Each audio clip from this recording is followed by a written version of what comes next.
Okay, so today we're making a video about Sudden Impact, the fourth Dirty Harry film. Clint Eastwood directed this one. This is the only Dirty Harry film that he actually directed. Sandra Locke stars as a woman whom, 10 years prior to the events of this film's storyline, her and her sister were gang raped by these particularly brutal, vicious monsters. We don't feel particularly bad then when her character is seeking these men out and killing them one by one. Why would we? She eventually, by chance, and well, partly because she's committing homicides, happens a rapport with one Harry Callahan, who is partly investigating the case. He's discouraged from investigating the case because he keeps committing these horrifying massacres while he's trying to stop robberies. And I mean, to be fair, sometimes they're coming after him. He causes Frank Pentageli from The Godfather to have a heart attack in a particularly grotesque scene. It's sickly amusing in its own way, but my goodness. But there's also a couple of punks who try to throw a Molotov cocktail in his car, and he ends up throwing it into theirs, and they careen into the down off the pier, and a crane has to ship him out, and these bosses are going, "What the hell are you doing, Callahan?" And it's like, sometimes he doesn't have much. In that case, that's a unique case where he didn't have much choice, frankly. But his bosses are probably thinking, this is law enforcement, not an action movie, Callahan. It is an action movie, they're just not aware. They're not the protagonists of the films that realize it. One of the more violent and quite disturbing of the Dirty Harry films, for obvious reasons, it's really, the subtext of this film is quite interesting. One of these, I guess you would put this in the category of rape and revenge films, and Clint Eastwood directing one, a Dirty Harry film being one, and Harry Callahan's character letting Sandra Locke getting away with a crime. It's fascinating that Eastwood is kind of ultimately endorsing a case such as this. If you've ever, it's a bit like the Borges story, Amazons.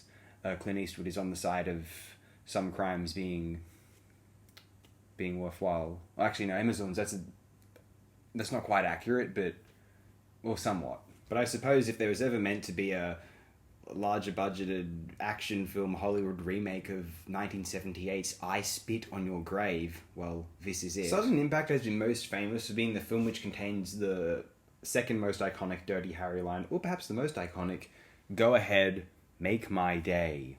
Sandra Locke's character of Jennifer Spencer is possibly the most interesting character, or you could say the most interesting, outside of Harry himself in these 5 films. And I sometimes wonder, we might look at Sudden Impact very differently if it wasn't a Dirty Harry film. Even if it was just a Clint Eastwood standalone, may as well have been a Dirty Harry film, but just was not. Standalone action Eastwood cop flick like The Gauntlet or what The Rookie was a bit later. We would see it as this interesting take on the emotional affect of PTSD, particularly in regards to an incident of rape, both in the responses of the victims and in the responses of the perpetrators. Some go on with life, seemingly unaware or indifferent to it, whereas others, this may be a spoiler, attempt to end it all because they cannot live with the memory of committing such an unforgivable, heinous act. And how even a police official is low-key attempting to not look into certain homicides of these perpetrators because he knows that maybe they deserve it a little bit. This is going to be a huge spoiler, I suppose, but I found it really interesting that the character of that, there was the sheriff in the newer location where Harry was staying, he was attempting to throw Harry off of the case, and initially it seems as though, he's the father of one of the perpetrators, he's trying to keep them safe, when actually he was kind of expecting it to happen. He was at least trying to spare the life of his son while it's maybe turning a blind eye. This is my memory. Maybe I got the wrong impression. He was seemingly trying to turn a blind eye to the murders of the other perpetrators, seemingly. Harry decides to, in the end, turn a blind eye to this. It's unclear as to whether he'll ever spend time with Jennifer Spencer again. I don't think he wants to spend much more, even though they had a romantic liaison of sorts. I think he wants to end it there. I don't know. It's not left clear. Obviously, the Deadpool, she doesn't appear again, but that film was made years later. Probably they didn't intend to make that film at the time. It might have been better if they didn't make the Deadpool. I'm not a big fan of the Deadpool. Not many people are. It's not wonderful.